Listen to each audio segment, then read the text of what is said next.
আসসালামু আলাইকুম। আপনাদেরকে স্বাগতম আমাদের নতুন একটি ভিডিওতে। এই ভিডিওতে আমরা দুবাইয়ের ট্যুরিস্ট ভিসা ও ওয়ার্ক পারমিট ভিসা নিয়ে তথ্য দেওয়ার চেষ্টা করব। আপনারা আমাদেরকে সাবস্ক্রাইব করে আমাদের পাশে থাকবেন এবং কমেন্ট করে আপনাদের মনের ভাব প্রকাশ করবেন। বাংলাদেশ থেকে দুবাইয়ে ট্যুরিস্ট ভিসা ও ওয়ার্ক পারমিট ভিসা নিয়ে সবচেয়ে বেশি মানুষ যায়। অনেকে দুবাই দেশ মনে করলেও এটি আসলে সংযুক্ত আরব আমিরাতের ঝলমলে একটি শহর। এই দেশে যে কোনো উদ্দেশ্যে যেতে চাইলে অবশ্যই দুবাই ভিসা করে কবে খুলবে সর্বশেষ তথ্য জানতে হবে। যে কোনো কারণে যে কোনো দেশের ভিসা নীতি পরিবর্তন আসতে পারে, তাই যে কোনো দেশে ভ্রমণের পূর্বে নিশ্চিন্ত হতে হবে ভিসা চালু আছে কিনা।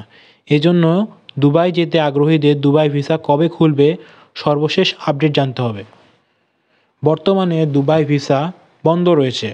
সম্প্রতি বাংলাদেশের সরকার পরিবর্তনের জন্য সংযুক্ত আরব আমিরাতের প্রবাসীরা বিক্ষোভ করেছিল।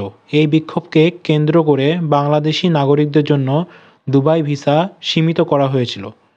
অনেকের মতে বর্তমানে দুবাই ভিসা আংশিকভাবে চালু রয়েছে, তবে ভিসা পাওয়ার সম্ভাবনা 5%, যার কারণে গণহারে আবেদনকারীদের ভিসা প্রত্যাখ্যাত হচ্ছে। বর্তমান দুবাই কাজের ভিসা পুরোপুরি চালু রয়েছে। বর্তমানে বাংলাদেশের নাগরিকরা Dubai work permit visa processing করতে পারে, তবে দুবাই ট্যুরিস্ট ভিসা পুরোপুরি বন্ধ রয়েছে। বাংলাদেশ থেকে কাজের ভিসা দুবাই যেতে আগ্রহী দুবাই ভিসা প্রসেসিং করতে পারেন, তবে সর্বশেষ আপডেট তথ্য পেতে অবশ্যই বিশ্বস্ত এজেন্সি কিংবা দুবাই ইমিগ্রেশন ওয়েবসাইট ভিজিট করতে হবে। বাংলাদেশ থেকে দুবাই ভ্রমণ করতে আগ্রহীদের দুবাই ভিসা কবে খুলবে, কারণ বর্তমানে দুবাই ভিসা প্রসেসিং বন্ধ রয়েছে। অনেকে এই নিউজটাকে গুজব মনে করেছিল, তবে বর্তমানে আসলে দুবাই ট্যুরিস্ট ভিসা সম্পূর্ণভাবে প্রসেসিং বন্ধ রয়েছে।